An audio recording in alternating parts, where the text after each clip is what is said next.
अंकुर धाम, निशात कुमार, नीरज यादव, अवनी लेखरा, निमिषा सुरेश, सुंदर सिंग गुज्जर, सिद्धार्थ बाबू ही नावं तुम्ही ऐकली आहेत का? अनेकांनी ही नावं ऐकली असल्याची शक्यता तशी कमीच आहे। या स्टोरीसाठी रिसर्च करण्याआधी मी सुद्धा यांपैकी फक्त एखादंच नाव ऐकलेलं होतं, परंतु या सगळ्यांची नावं आपल्याला माहितीच असायला हवीत, कारण हे सगळे भारतीय पॅरा खेळाडू आहेत। आणि त्याहूनही आनंदाची गोष्ट म्हणजे सध्या चीनमध्ये सुरू असलेल्या एशियन पॅरा गेम्समध्ये या सगळ्यांनी आपापल्या खेळात गोल्ड मेडल जिंकली आहेत। एशियन पॅरा गेम्समध्ये भारतीय खेळाडूंनी आतापर्यंतची सर्वोत्तम कामगिरी केली आहे आणि त्यांनी 111 मेडल जिंकली आहेत। यामध्ये 29 गोल्ड, 31 सिल्वर आणि तब्बल 51 ब्रॉन्झ मेडलचा समावेश आहे। 111 मेडलसह भारत मेडल टॅलीमध्ये 5व्या स्थानावर राहिलाय। याआधी 2018 मध्ये झालेल्या एशियन पॅरा गेम्समध्ये भारतानं 72 पदकं जिंकली होती। नुकत्याच पार पडलेल्या एशियन गेम्समध्ये भारताने 107 मेडल जिंकत सर्वोत्तम कामगिरी केलेली। त्यानंतर भारताच्या या कामगिरीची बरीच चर्चा झाली, पण तशीच चर्चा पॅरा गेम्स बद्दल होताना दिसत नाही। याची नेमकी कारणं काय असावीत, तसंच पॅरा गेम्सचा नेमका इतिहास काय राहिलाय, या सगळ्याची माहिती या व्हिडिओमधून पाहूयात। नमस्कार, मी आरती आणि तुम्ही पाहताय बोल भिडू। सगळ्यात पहिल्यांदा पॅरा गेम्सचा इतिहास समजून घेऊया। पॅरा गेम्सचा उल्लेख झाला की आपल्याला सगळ्यात आधी आठवतात ते पॅरालिम्पिक गेम्स। आपल्यापैकी अनेकांना वाटू शकतं की पॅरालाइज झालेल्या किंवा अपंगत्व आलेल्या खेळाडूंसाठी घेतले जाणारे खेळ म्हणजे पॅरालिम्पिक, परंतु पॅरालिम्पिक मधील पॅरा हे पॅरालाइज साठी नसून ते पॅरलल या अर्थाने वापरलंय। पॅरा या ग्रीक शब्दाचा अर्थ होतो समांतर किंवा पॅरलल। पॅरलल टू ऑलिम्पिक म्हणून पॅरालिम्पिक असं म्हटलं जातं। या खेळांची सुरुवात कशी झाली त्याबद्दल सुद्धा एक भन्नाट गोष्ट आहे। 1948 ला लंडनमध्ये ऑलिम्पिक स्पर्धा भरवण्यात आली होती। लंडन पासून 60 किलोमीटर अंतरावर असलेल्या स्टोक मॅन्डविल या हॉस्पिटलमध्ये जर्मन न्यूरोलॉजिस्ट सर लुडविग गुटमन हे पॅराप्लेजिक म्हणजे कमरेपासून खाली जायबंदी असलेले रुग्ण लवकरात लवकर कसे बरे होतील यासाठी मार्ग शोधत होते। स्टॉक मॅन्डविले हे सैन्याचं हॉस्पिटल असल्याने गुटमन यांचे सगळे रुग्ण रॉयल एअर फोर्सच्या स्पेशलाइज युनिटचे पायलट होते। दुसऱ्या महायुद्धात अपघातग्रस्त झाल्याने त्यांच्या पाठीच्या कण्याला दुखापत झाली होती। त्यांच्या हालचालींवर बंधनं आली होती।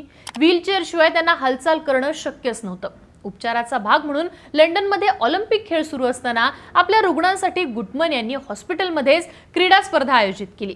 या स्पर्धेमध्ये 16 खेळाडूंनी सहभाग घेतलेला। आर्चरी आणि नेटबॉल असे 2च खेळ यावेळी खेळवले गेले। ही स्पर्धा सुरू करण्याच्या कारणांबद्दल बोलताना सर लुडविग गुटमन म्हणतात की पॅरा गेम्स सुरू करण्याच्या आधीची परिस्थिती खूप निराशाजनक होती। आम्हाला या रुग्णांचे फक्त जीव वाचवायचे नव्हते, तर त्यांना त्यांचा सन्मान परत मिळवून द्यायचा होता।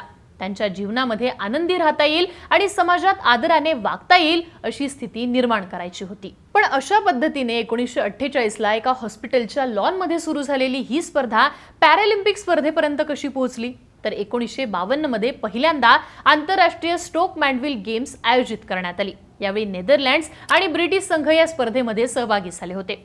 तेव्हापासून दरवर्षी या खेळांचं आयोजन करण्यात येतं। त्यानंतर पुढे 1960 साली 9वे आंतरराष्ट्रीय स्टोक मॅन्डविल गेम्स खेळवण्यात आले, ज्याला पहिलं पॅरालिम्पिक खेळ मानलं जातं। 23 देशातील 400 खेळाडूंनी या स्पर्धेमध्ये सहभाग घेतला होता। 1988 पर्यंत ऑलिम्पिक आणि पॅरालिम्पिक खेळ वेगवेगळ्या ठिकाणी आणि वेगवेगळ्या वेळी आयोजित केले जायचे, पण इंटरनॅशनल पॅरालिम्पिक कमिटी आणि इंटरनॅशनल ऑलिम्पिक कमिटी यांच्यामध्ये एक करार झाला आणि या दोन्ही स्पर्धा एकाच वेळी आणि एकाच ठिकाणी भरवण्यात यायला लागल्या। पण यामधला आणखी एक महत्त्वाचा मुद्दा की अपंगत्व तर विविध प्रकारचे असतात, मग विविध प्रकारचे अपंगत्व असलेल्या खेळाडूंमध्ये फेअर प्ले होईल हे कसं सुनिश्चित करतात, तर पॅरालिम्पिक खेळांमध्ये खेळाडूंच्या अपंगत्वानुसार त्यांची विविध गटात विभागणी केली जाते। खेळाडूंच्या अपंगत्वानुसार पॅरालिम्पिकपटू विविध खेळांमध्ये सहभागी होतात। या स्पर्धेमध्ये 10 विविध अपंगत्व स्वरूपांचा विचार करण्यात येतो। याचे 3 उपप्रकार आहेत: फिजिकल इम्पेअरमेंट म्हणजे शारीरिक अपंगत्व, विजन इम्पेअरमेंट म्हणजे दृष्टी अपंगत्व आणि इंटेलेक्च्युअल इम्पेअरमेंट अर्थात बौद्धिक अपंगत्व। काही खेळ हे सर्व प्रकारच्या अपंगत्व असलेल्या खेळाडूंना खेळता येतात, मात्र काही खेळ असे असतात जे विशिष्ट अपंगत्व असलेल्या खेळाडूंसाठी राखीव केलेले असतात।